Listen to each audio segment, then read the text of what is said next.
On this channel, we have already talked about monthlies. We have also already talked about dailies, and now it's time to talk about the weeklies. Weeklies are basically the same as monthlies and dailies, but instead of resetting every day or every month, these activities reset every week on Wednesday, and they can be some huge benefits to your account. If you Google what weeklies exist, there is a big list of weeklies that you can do all if you want, but I decided to take my top 5 and 2 honorable mentions for this video right here and show you guys how they work and why I do them almost every week. So as always, if you like the video, don't forget to leave a like. If you have some critics or some weeklies that you really love to do that I didn't show, then please let me know in the comments. And if you're new, consider subscribing to the channel. We are getting closer and closer to 1000 subscribers, and I also wanted to say thank you all for all the support on my recent video. It's a pleasure at the moment, and now let's head right into it. So at the start, let's begin with 2 honorable mentions. The first honorable mention is the spell Advanced Time that you have in your normal magic spellbook and is unlocked with level 93 magic. This is a spell that you can cast 3 times a week, and all it does is advance time in certain activities. So there are a few things that you can do with this skill. For example, if you have a research team in archaeology, you can send them out, activate the spell Advanced Time, and after that it will complete the research of your archaeology. You can use it for miscellanea or player-owned ports. And I just realized that I haven't done the quest on this account for miscellanea, which is absolutely insane, but okay. You can use it in the Anachronia base time and also some other activities. For example, also reset some dailies like the Red Sandstone, which can come in pretty handy. And as I said, you can use it 3 times a week, and it's definitely one honorable mention. The other honorable mention is Talmon's Wars, a shop that will appear every Wednesday in the city of which can be really cool. It's just a rotating shop that you can see. It was last time here on the 3rd of September. It will come the next time at the 10th of September. So he's there every Wednesday, and sometimes he sells some really cool stuff. Here, for example, you could buy a Greater in Sold cloth for 1 million, which can come in really handy if you really need it. Or also some Greater in Sold cloths, some flaming skulls. I don't think it's that OP, but it's still a shop that appears every Wednesday, and therefore it's honorable mention. And now, with that out of the way, let's head into the real weeklies that are really insane OP. The first activity that you can do every week is the Zirkus. It's this little box that is always somewhere around Gielinor.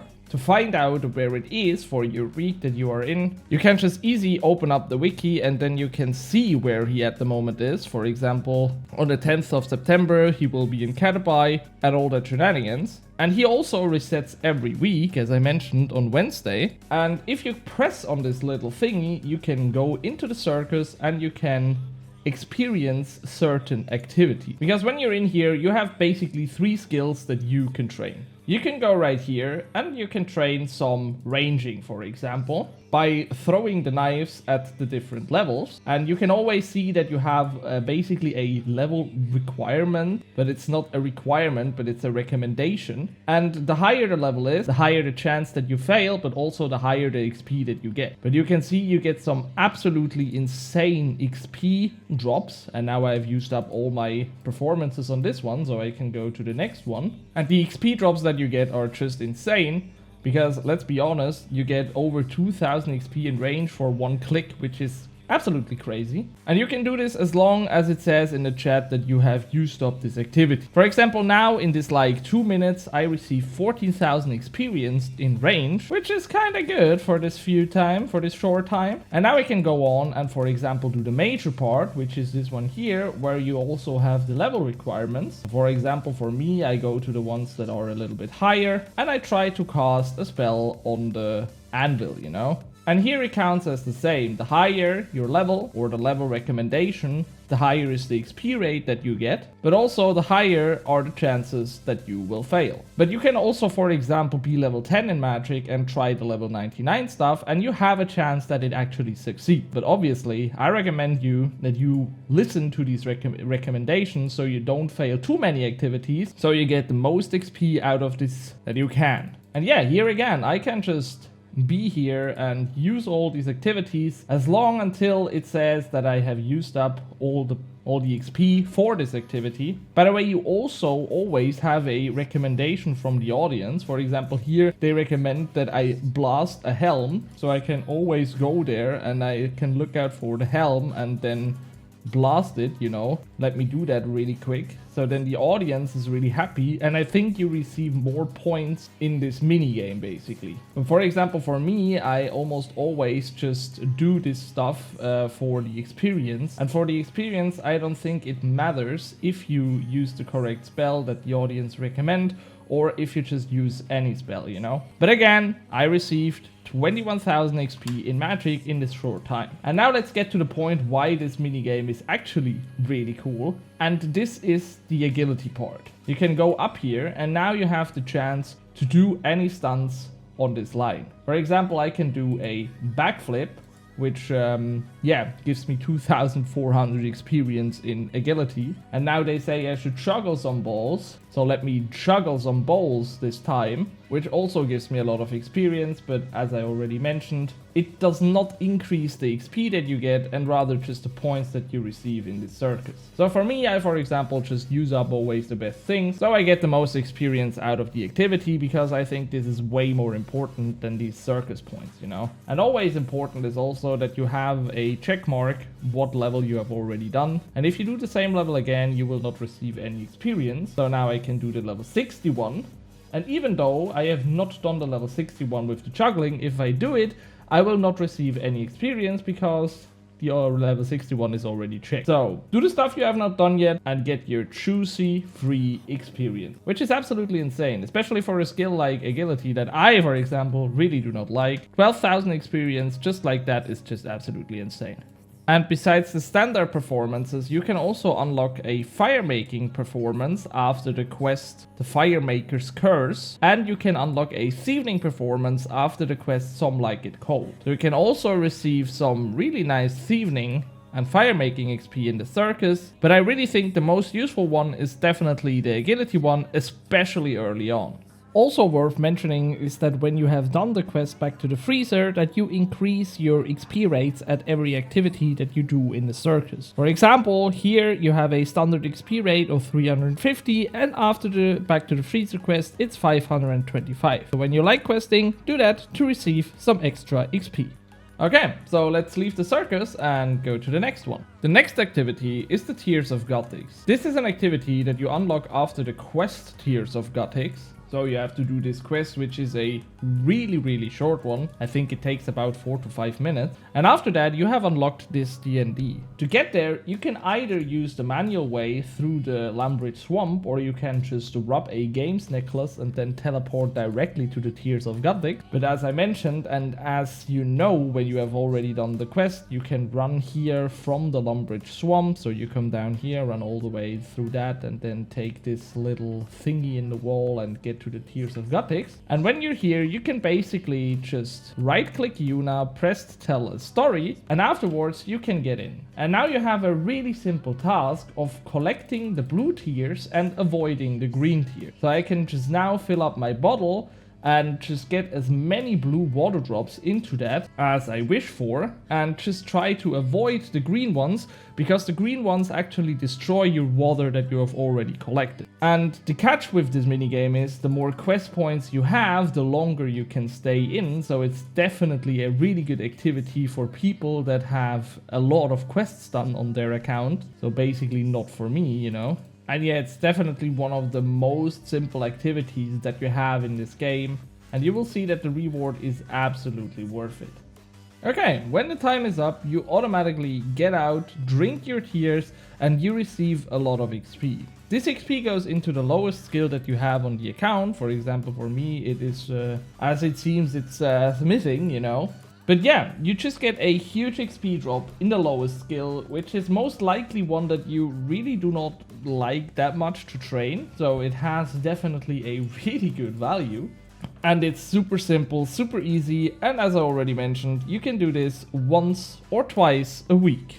And now you might think, twice? And yeah, this is correct, because when you have some distraction and diversity reset tokens weekly, you can reset certain activities that exist in the game to do them again. For example, you could reset the Tears of Gothics and do them a second time a week. The next thing on the list is Agaroth. And Agaroth is basically a weekly activity that you unlock after the quest Shadows over Ashdale, which is a really easy quest to do early on. And if you don't know how to get here, it's pretty simple. You just teleport to Ashdale with the lodestone, or you could also take the boat from Bertorf. So when you, for example, done the quest and you forgot to unlock him, you can always use the boat right here from Taverley, sorry, not Bertorf, and then just come right here to Ashdale. And after that, you just have to walk to the cave entrance, which is marked on your minimap right here. And then you just press on the tunnel to enter, and bada boom, bada bam, you are right here. And now you can search this chest, and you can start up the fight. And the fight itself is pretty simple, because all you need to do first is kill his tentacles, which I can definitely say that bleeds are really helpful. So you have to attack them and then run away because they slap you otherwise. And after you've done that, you unlocked the real fight. And for this one, you should not be right here where the tentacles are, because they slap you again, which is really annoying. And now you just have to, basically kill him. He has some special attacks, which are actually not that strong, and he only has like 20k health or something, so it's a pretty easy fight. And when you have done it, you can search the chest again, and then you can get a reward. And you either have the chance to receive 60,000 coins, you can do that if you want, or you can take out the pearl. And this pearl is basically a prismatic star that you can use in any skill that you want to receive some huge bonuses. For example, for me, I take crafting, and now I received 22,000 bonus XP in crafting, which is just insane. Yeah, and you can do him twice every week, so you can get a second pearl every week and receive some huge bonuses. So for example, for me, this took like 3 to 5 minutes, I think, and I received a juicy 40 to 50k bonus XP in crafting. Next up on the list, we need to go to Anachronia, because the next minigame that we are looking at is a really important for your Herblore grind. It's the Herby Werby. And this minigame is basically just free Herblore experience, which is why it's so fucking important for Ironmans, but can also be really good for main accounts. To get here, I use the teleport that you have in your Anachronia spellbook that will bring you right here somewhere and then just walk up. But you can also just take the lodestone and then just walk straight up here, for example, through the agility course, which is, I think, the fastest way. Because then you go into the cave right here and come out on this side, and then you just have to go right. It's a little bit annoying, as always, in Anachronia to move on this island. But when you are here, you can just climb down and begin your Herby Werby. And now you have a really simple minigame. Because you need to throw in the purple leaves into the fire and look out that the green leaves do not go into the fire. So when these fucking thingies here take out the green leaves, I just take them away from them so they can't put it in the fire. And on the other side, I can just look out on the side if there are any purple plants for me to grab and throw into the fire myself. For example, right here, now I have a purple thing. I search the fire and I put it in, and I also receive some fire making XP. But yeah, this is basically the whole minigame. So when you take the leaves away, you only receive Herblore XP. And when you throw in yourself, you also receive some fire making XP, as I mentioned. For me, I think I reach now the 100 points as soon as I do it right here. And now I actually can't do anything and have to leave the area, because now they just throw in the green ones, which is kind of weird, but yeah, whatever. And when you get out, you also have a reward shop right here where you can buy some different rewards. For example, you can buy some totem pieces if you want them. You can unlock a pet. You can buy the ancient seed. I think this is a option to teleport right here, but it costs 50 points. You can also buy the herb back and upgrade it right here. Or you can just use your points on XP lamps and whatever you want. You can just buy it right here. And as I already mentioned, you can receive 100 points every week. So choose your points wisely. This one I think is the biggest weekly activity that you can do on your account. It's the Penguin hide and seek minigame. You can basically start this by talking to Larry and then getting a Penguin spy device for free, which is basically all you need, and you don't have any requirements to start the Penguin hide and seek. But you have a lot of penguins that are on Gielinor. Basically, you have 12 to be exact, and you can only spy 10 of those if you don't have done any additional quests. So when you've not done the quest, you can, as I mentioned, spy on the 10 penguins. Yeah, because then you have some quests that you can do to unlock some more penguins. For example, hunt for the red Raktuber to spy on the polar bear, which will bring you an extra point every week. You can do Some Like It Cold with the Desert Treasure to unlock the 11th penguin, the invisible one. And then in the end, you can do Back to the Freezer to unlock your 12th one and receive the whole 21 points every week. And also, when you've done Back to the Freezer, you also have the option that when you spy on a penguin, that some random Agent 007 penguins will appear, which will give you some clue caskets and also give you some penguin points. But yeah, basically enough of that. But how does this minigame actually work? You have two options to do it. The first one is that you can right click your penguin spire device and then you can just spy, for example, penguin number 1.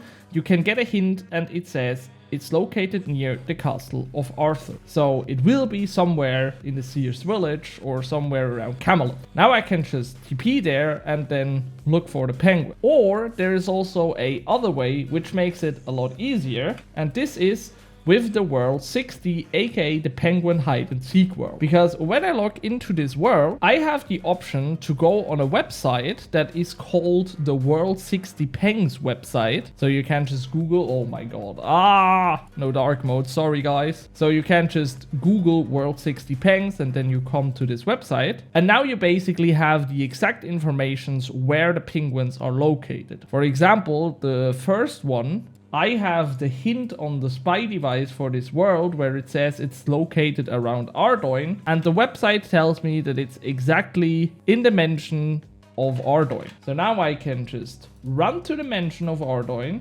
activate my spy device, and you can already see if you are nearby a penguin, he will appear with some, ping on his head. And now I can just go there, press on the penguin and spy on him. And after that, I receive some penguin points. And this is basically the whole activity. Now I can just look out where is the second one, it's in the lighthouse. And the third one, for example, is in the Ardoin Castle South Wing. And this one is in the Ardoin Market. So now I obviously first spy on the ones that are in Ardoin themselves. So for example, this one here is locked into this house, so I can just go there. And please guys, if you do it on World 60, don't forget to close the doors because they can move around. And when you don't close the door after you spied on the penguin, he can move out and then it is annoying for other people to search them. So please do that. And there's also a third one in Ardoin, which is located in the Ardoin Castle, which is kind of neat when they are all at